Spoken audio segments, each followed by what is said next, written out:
Good morning student. आज हम लोग class 10th subject chemistry part 1 chemical reaction and equation रासायनिक अभिक्रिया और समीकरण के तीसरा वीडियो में यह पढ़ेंगे कि रासायनिक समीकरण से प्राप्त होने वाली जो सूचनाएं हैं वो आखिर क्या क्या है। देखिए, जब किसी भी रासायनिक समीकरण को आप लिखते हैं तो इसमें कई बात ऐसे होते हैं जिसका पता चलता है।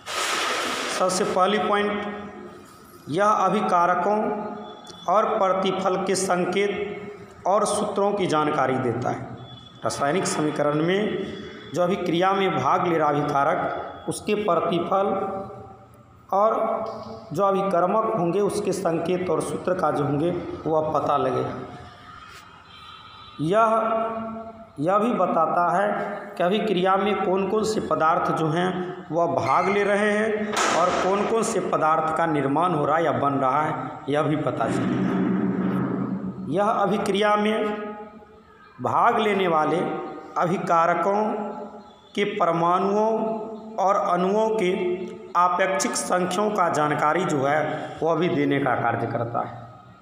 इसके अलावे यह अभिकारकों के प्रतिफलों और मोलों के अनुपातों को भी जानकारी देता है, जैसा कि 5वां पॉइंट में आपको जो है वो बिल्कुल दिखाई दे रहा है।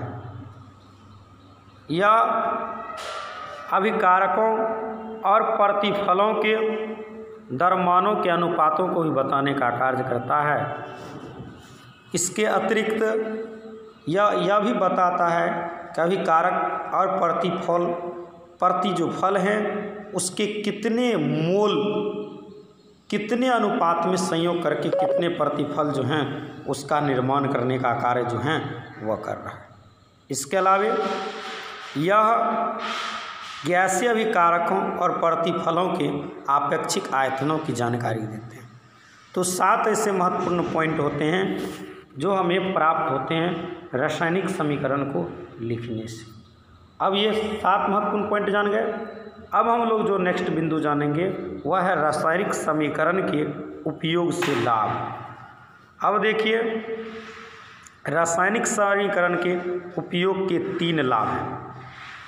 सबसे पहला पॉइंट पर आप गौर करें, ध्यान दें। यहाँ पर जो पॉइंट आपको इंडिकेट किया गया, सबसे पहला जो पॉइंट आपको यहाँ पर है, फर्स्ट पॉइंट पर हम लोग विचार करें कि किसी भी रासायनिक अभिक्रिया का समीकरण के रूप में जब हम निरूपित करते हैं तो वह आसान होता है। रासायनिक अभिक्रिया के रूप में था और समीकरण के रूप में लिखते तो वह आसान होता है, क्योंकि इससे समय की बचत होती है और कागज़ पर जो होता है वह कम स्थान जो होता है वह छेकता है, घेरता है। दूसरी बात इसमें जो आपको देखने को मिल रहा है वह है कि रासायनिक समीकरण की सहायता से प्रतिफल की एक निश्चित मात्रा के निर्माण के लिए आवश्यक अभिकारकों के दरमान की ठीक जानकारी जो होंगे वह प्राप्त किया जा सकता है, ये बात पता चलता है। और तीसरी जो अहम बातें हैं वह है कि संपूर्ण विश्व में एक ही प्रकार के संकेतों का जो होता उपयोग होता है, अतः वैज्ञानिकों को रासायनिक समीकरण की जानकारी में करने में किसी भी प्रकार की कठिनाई जो होते हैं वह नहीं होती। तो ये 3 बातें थी। तो इस तरह से रासायनिक समीकरण के उपयोग से होने वाले ये 3 महत्वपूर्ण लाभ थे। अब हम जिन बिंदुओं पर विचार करेंगे वह है आपको रासायनिक समीकरण के सीमाएं एवं दोष। रासायनिक समीकरण के सीमाएं या दोष जो हैं वह आखिर क्या है। तो सबसे पहला बात कि रासायनिक समीकरण से अभिकारकों और प्रतिफलों के भौतिक अवस्था का पता नहीं चलता है कि यह ठोस है कि द्रव है कि गैस है। दूसरी बात कि अभिक्रिया के फलस्वरूप ऊष्मा का उत्सर्जन होगा कि अवशोषण होगा, इस बात की भी जानकारी नहीं पाता है। तीसरी पॉइंट, रासायनिक समीकरण से यह भी पता नहीं चलता है कि अभिक्रिया किन दशाओं में संभव है।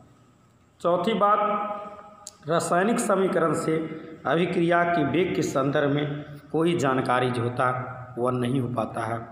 और पाँचवीं जो पॉइंट हैं वह है आपको कि कुछ रासायनिक अभिक्रिया विस्फोट के साथ होती है, परंतु रासायनिक समीकरण से इस बात की जानकारी नहीं पाता। छठी बात, समीकरण यह भी जानकारी नहीं दे पाता है कि अभिक्रिया में अभिकारकों की कितनी मात्राएं खर्च हुई और प्रतिफल की कितनी मात्राओं का निर्माण। क्लियर। अब हम जिन बिंदुओं पर परिचर्चा करेंगे वह होंगे संयोजन या संश्लेषण अभिक्रिया के बारे में। तो नेक्स्ट वीडियो में हम विभिन्न प्रकार के रासायनिक अभिक्रिया के बारे में जानकारी प्राप्त करेंगे। तब तक के लिए बहुत बहुत धन्यवाद। इस वीडियो को लाइक, शेयर और कमेंट करें और अधिक से अधिक अपने मित्रों के पास पहुंचाएं। धन्यवाद।